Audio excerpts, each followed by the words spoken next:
Hi, I'm Jeff Cunningham, professor at Arizona State University, and I'm here this morning with legendary investor, philosopher, and CEO of Berkshire Hathaway, Warren Buffett. Good morning, Warren. Good morning. My first question for you, I don't know if you've had a chance to Google yourself, but if you Google Warren Buffett, you get 25 million hits. And my question is, you're a sitting CEO, you're wealthier than Midas, but everybody thinks you're a champ. How do you do that? Well, I don't know about that. I think when you get older, they forgive a lot of things. So I think if I ever make it up to George Burns' age or something, and I just have a cigar in my mouth, and people will really love me then. You're arguably the most interviewed CEO in history. Is it your ability to communicate that comes from instinct, or is it something you've learned over the years? Well, I certainly learned to speak in public at one time. I was terrified of speaking in public when I was in high school. I avoided any class that would require it, and in college. And then I finally signed up for a Dale Carnegie course. When I got out of school, I realized I had to talk to people, and I spent $100. I got this little diploma. I proposed to my wife during the term of the course, so I really got my money's worth there. But in terms of public speaking, I really had to force myself on that. In terms of talking privately, they couldn't stop me from the moment I started in school or anything. I've always liked to talk. How do you keep up with all the media and information that goes on in our crazy world and in your world of Berkshire Hathaway? What's your media routine? I just read and read and read. I probably read 5 to 6 hours a day. I don't read as fast now as when I was younger, but I read 5 daily newspapers. I read a fair number of magazines. I read 10Ks, I read annual reports, and I read a lot of other things too. So I've always enjoyed reading. I love reading biographies, for example. And you process information very quickly. Well, I have some filters in my mind. So if somebody calls me about an investment in a business or an investment in securities, I usually know in 2 or 3 minutes whether I have an interest. And I don't waste any time with the ones in which I don't have an interest. I always worry a little bit about even appearing rude, because I can tell very, very, very quickly whether it's going to be something that's will lead to something, or whether it's just a half an hour or 2 hours of chatter. When I think you wrote in an annual report, it was in 2009, speaking about the country, about the economy, we are certain, for example, that the economy will be in shambles throughout this year. The problem was that wasn't the complete quote. It led the impression that you were unduly pessimistic about the country. How did you respond to that? Yeah, well, I wasn't at all pessimistic about the country. In fact, I wrote an op-ed piece for the New York Times in October of 2008, just when the world was kind of falling apart. And I said the world is going to fall apart for a while, but don't worry about it. We're going to come out fine on the other side. And I said, buy stocks. And I've never been pessimistic about the United States. I bought my first stock in the spring of 1942. I was 11, and if you remember, you don't remember. No one watching this will remember. But we were losing the war at that time, and we were getting totally creamed in the South Pacific, and the Philippines fell, and the Death March at Bataan, and all of that sort of thing. It was not until the Battle of Midway, which was a little later, that things started turning around. But I was optimistic on the country then, and I've been optimistic on the country ever since. And incidentally, the Dow Jones average then was 117,000 now.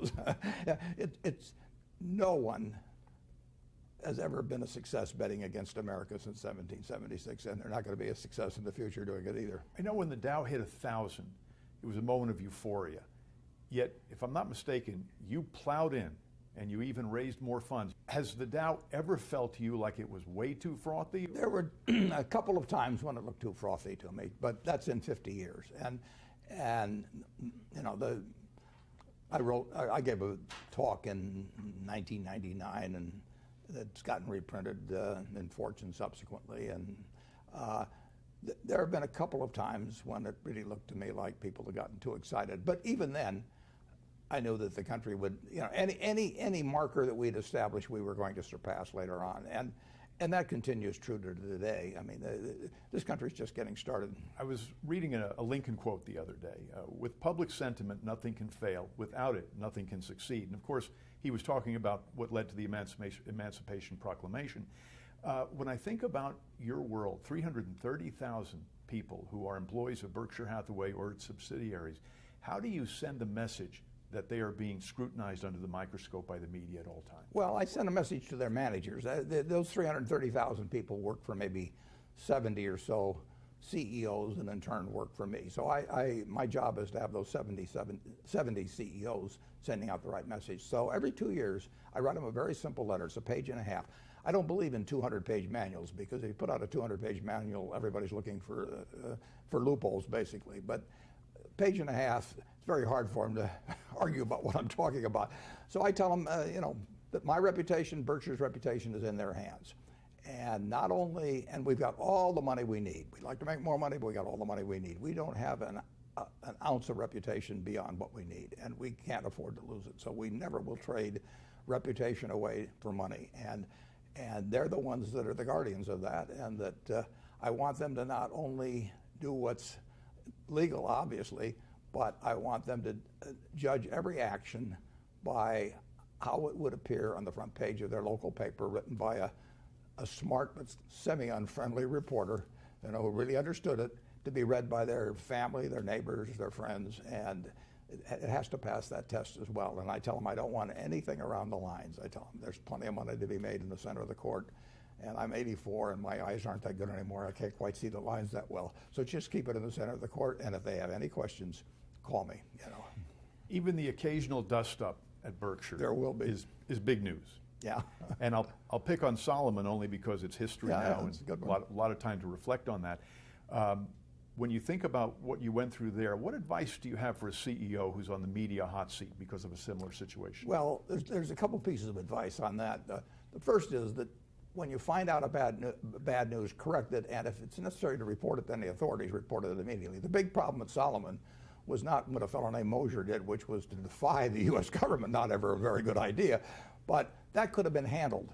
But he reported it, he didn't report it. John Merriweather, his supervisor, picked up on it in late April of 1991 and went to the president and the chairman and the chief legal counsel of Solomon and said, here's what this fellow Mosier's been doing. And they all agreed it was wrong. They all agreed it was reportable to the Federal Reserve promptly. And unfortunately, nobody did anything. And then in the middle of May, Mosier went out and did it again. And now you got a terrible problem because you knew the guy was a bad actor a few weeks earlier, and you hadn't reported it, and now that compounded there, and then you're in a real pickle. So when you find bad news, I say get it right, get it fast, get it out, get it over, and get it right is important. There wasn't any question that Mosier had done it there, but to get it fast and get it out, they missed on. And so deal with you're going to get bad news. I mean, I got 330,000 people. I mean, I will guarantee you that probably dozens of them are doing something wrong right now, and I just hope I find out about it early, and the person below me finds out and lets me know if it's bad enough, and that they stop it. So you can't have a city of 330,000 without an occasional crime of some sort. So it's going to happen, and you've got to do something about it fast when it does happen. I know you're acquainted with the concept that journalists write the headlines before they do the story. What's your advice for this situation? For instance, Walmart pays fewer than 6,000 of its 1.3 million employees the minimum wage. But the headline is, unions decry minimum wage policies at Walmart. How do you solve that? It's very tough because it's a better story from the standpoint of the writer, and particularly the headline writer. The second story is a better story than the first story. And the biggest sin in journalism that I see, and I think, incidentally, I think I probably, as a CEO, have spent more time talking to journalists than perhaps any CEO in the country. Partly that's because I'm 84, but partly because I like to talk to journalists too.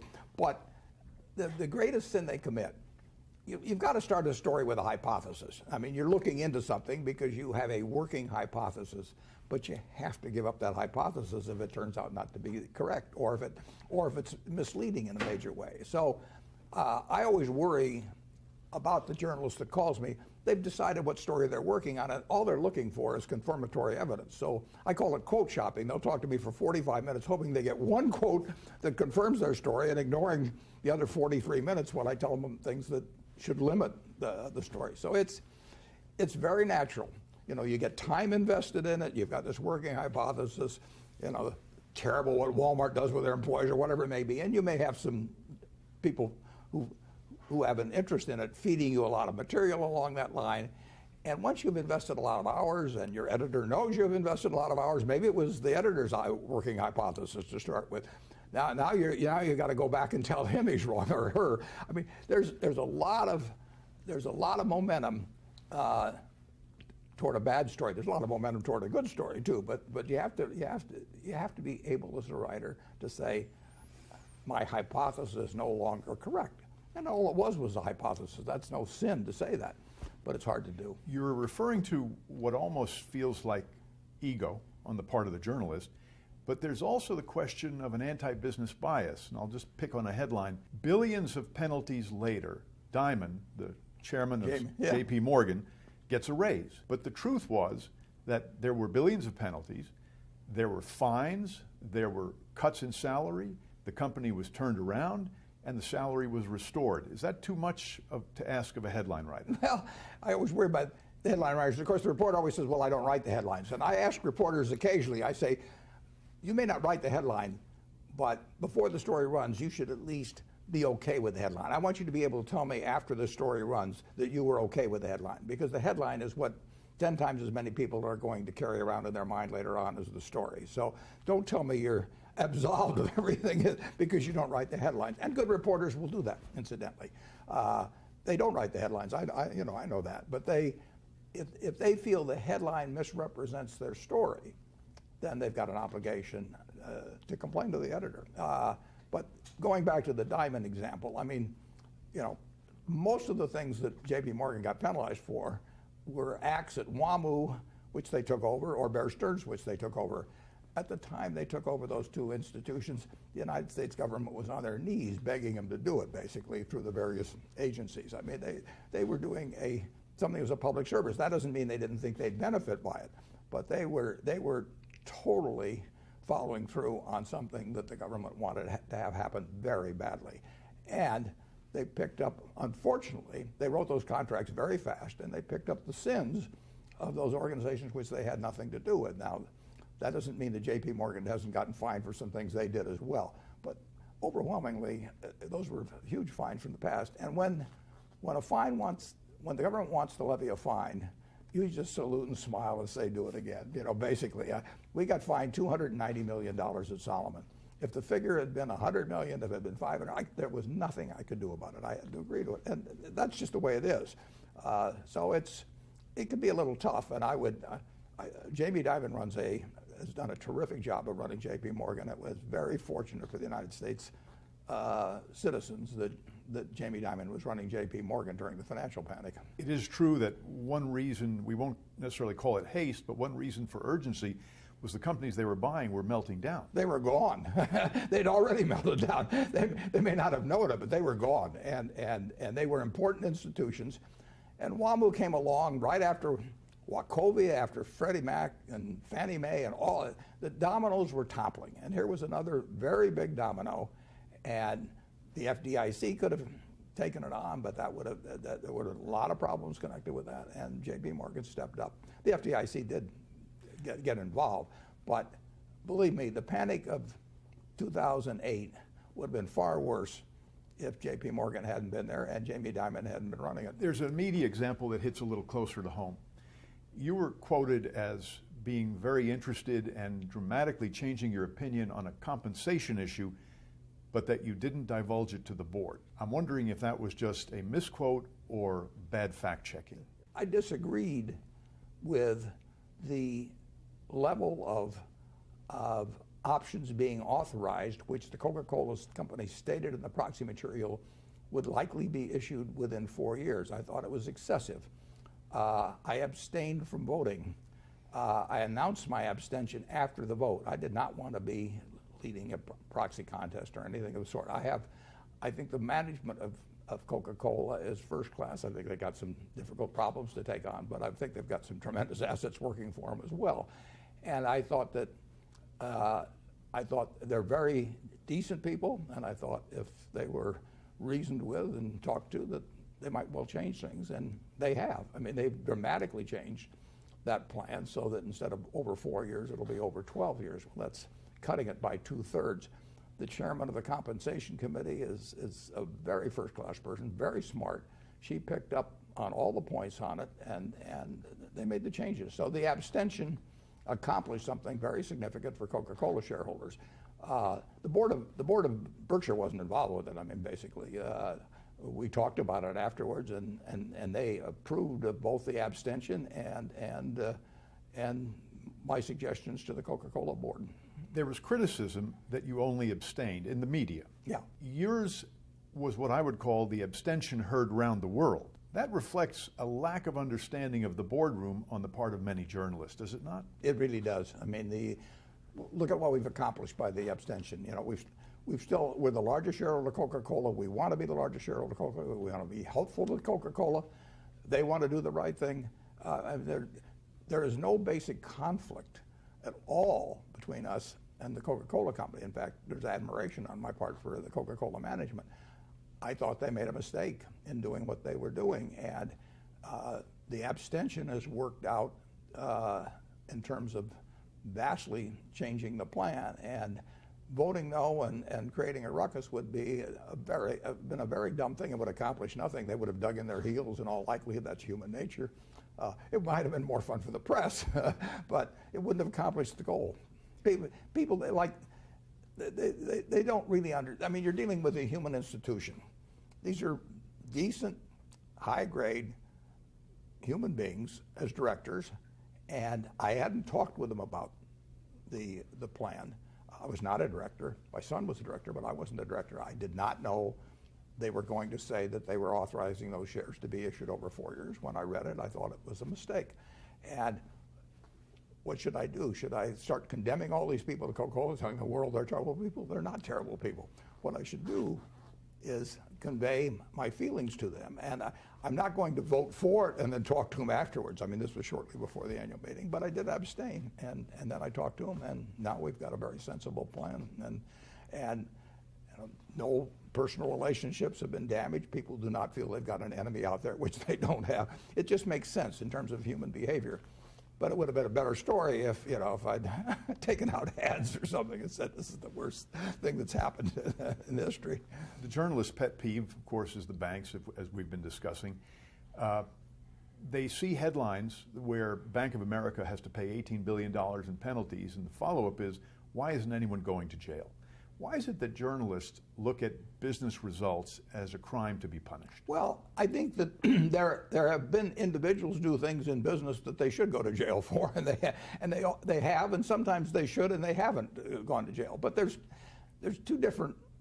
There are corporate sins. I mean, take the Solomon situation. The fellow that committed the original act, I think he went to jail for 4 months.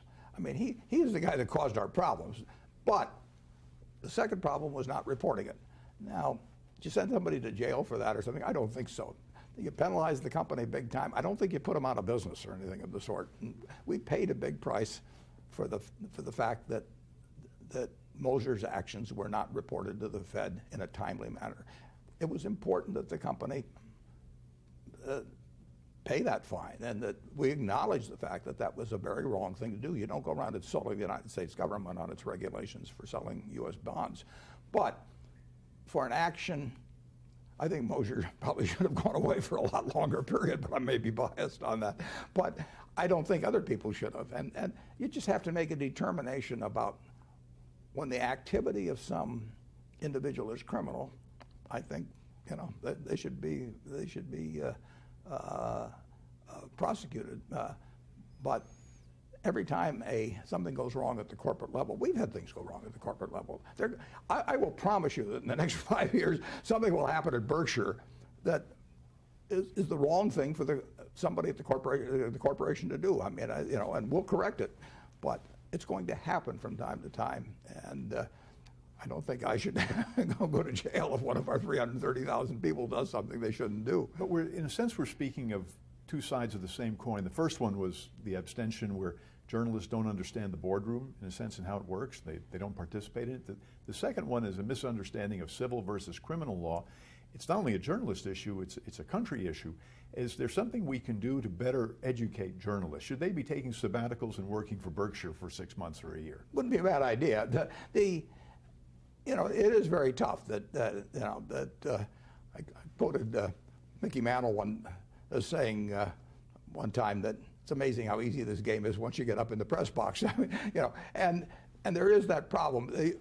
Of course, at the Washington Post, they used to say you don't have to be dead to write obituaries, so it isn't necessary that you have experience in everything to write about it. But particularly if you're going to be a business journalist or a political journalist, you really should understand business. And going back to our boardroom example, boards are social organizations as well as having business responsibilities. But it's very important to understand how human beings act. And I've been on 19 boards. I mean, I can tell you that most journalists probably, and most Americans, and maybe many people that write about business, they really don't understand the dynamics within a boardroom, and it's a little hard for journalists to be planted in boardrooms around the country. But I do think that business journalists, they have to understand accounting. You can't write about business without understanding accounting, and I run into a lot of journalists that really don't understand accounting, and that's too bad. That's the language of business, and that's important to understand. The best business journalist I've known has been Carol Loomis, and she didn't start out knowing anything about business, but she wanted to learn, and she is smarter at the end of every day than she is at the start of the day. Not very many people you can say that about, but she learned about accounting, she learned about all aspects of business, and as a result, she became the best business writer in the United States, or maybe the world. You know that Jim Michaels, my former editor at Forbes, and I were talking one day about Carol Loomis. I will say this for Carol. I've seen her start stories and find out that she was wrong in her working hypothesis, and she wrote according to the facts that she found out, and she was very good at finding out facts, very diligent, and that's why she wrote relatively few per year. But any story she wrote, you were going to learn something by reading, a lot by reading. The world of journalism and media has changed, and it's reflective of the world that Carol represented, the detailed, long-form story. Content today is a commodity. And I'd first like to ask if the fact that it's a commodity had something to do with, I'll qualify it as your change of heart about the Washington Post and your interest in media general. I wouldn't say it changed it too much. I mean, the Washington Post was selling the newspaper, basically, and that changed my forever commitment to it. And I also felt that I wouldn't be running Berkshire someday, and this would be a smaller commitment that we would usually make to marketable securities. And there was a very logical deal that could be worked out to redeem our shares that would be good for both the company and for Berkshire. So it was not really my feeling about newspaper journalism. Washington Post was getting out of the newspaper business. We were getting into it more at about the same time. The newsstand is becoming social media in some respects. If you look at these numbers, they sound like a Berkshire deal. 1.1 billion, that's the number of visitors Facebook gets per month. 900 million is the number of visitors Google gets per month.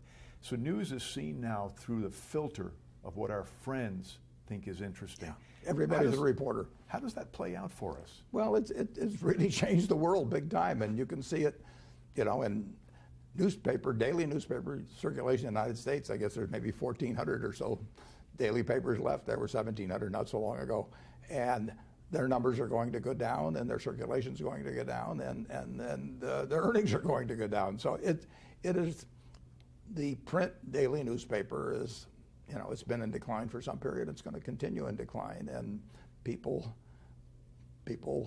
with their computers, with their mobile phones, whatever it is, they get things instantly. I mean, I used to have to wait till the next day to look at the box score of, what the Cardinals did the night before, and find out how Musial had hit and everything. And now I can go to ESPN.com and get it play by play. So the world has really changed, and people are, they have gotten used to and demand instant reporting, basically. And that means that they get a lot of stuff before the facts are out, but it means they get the facts very quickly too. they can get their financial news much faster now than when they waited to the next day to see where their stocks had closed. There's a silver lining you may not be aware of. Social media, the big play right now is Twitter for news organization. Warren Buffett and Berkshire Hathaway alone are 39 characters in a 140-character tweet. But your partner, Charlie Munger, is primarily grunting, and so he only takes up 2 or 3 characters. He's a valuable asset in the social media world. He's essential. The key to our communication strategy. I still love long-form journalism. You can argue that a 10K is really long-form journalism, and that's how I get my information. How does Berkshire deal with social media, or do you ignore it? We pretty much ignore it. If you look at our webpage, for example, I mean, we came up with it 20 years ago. It's the same thing. It actually represents what we are. Now, we communicate with our shareholders more than any other company that I know of. I mean, I've just gotten through writing the 2014 annual report, 20,000 words, and those are my words. They're not some investor relations department or public relations department. They're not part of a sales document. We fell on our face in one respect last year, and I talk about it. I try to write that as exactly as I would write it to my sisters, assuming that they had virtually all of their net worth in Berkshire. They were interested in it, but they didn't follow it day by day. And they want to know what I think and what went wrong and what's going right and how I think the world will develop and a whole bunch of things. So we want to communicate directly with people, and I really feel that if you want to talk to people honestly about a subject in which they care about, certainly they care about their money, they'll listen.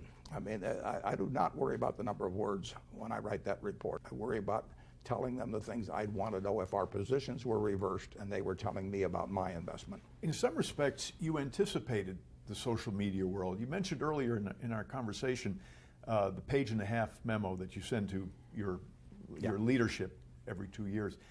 The operative term today is TLDR, too long, didn't read. And you understood that if things were too long, people wouldn't read it a long time ago. So in some respects, you've seen where social media is going and you anticipated it. Well, perhaps, but I also want to make it short because there's really only a few fundamental ideas I want to give those managers, and I want to make sure that they don't get lost on page 83 or something of the sort. People usually can't absorb 15 or 20 messages. But in terms of writing about Berkshire or talking about it, I feel we want to give people every bit of information that I would like to receive if I were on the other end. It reminds me, I spent some time with Mark McCormick, who's the founder of IMG, the famous sports management company. What you didn't learn at the Harvard Business School. Exactly. At Yale Law School, though. Yeah. He put a contract together, and his legal team got back to him, and he sent back a note with crayon on the top. This is too over-lawyered. Get it back to me in 1 page. And this is coming from a lawyer. Do you find that we're over-lawyered these days in communications? I'm enclosing in our annual report this year the 1.5-page contract we used to buy National Indemnity for $8.6 million. National Indemnity now is the largest insurance company in the world by net worth, and it was 1.5 pages. We've had 1-page contracts for other companies. I can't seem to pull this off anymore. I mean, I send these 1-pagers out to our lawyers and say, let's get it down to this and let's get it done by next week. But the world seems to change on that. I still would go for the 1-page contract. You know, I like to deal with people where I feel a 1-page contract will do the job. If I have to have 50 pages in there to protect me against the guy I'm dealing with, I'll always wonder whether I needed 51. Just as an aside, I think National Indemnity was your first foray into the insurance business. It's a deal that you chased, and I believe you overpaid for it. Well, I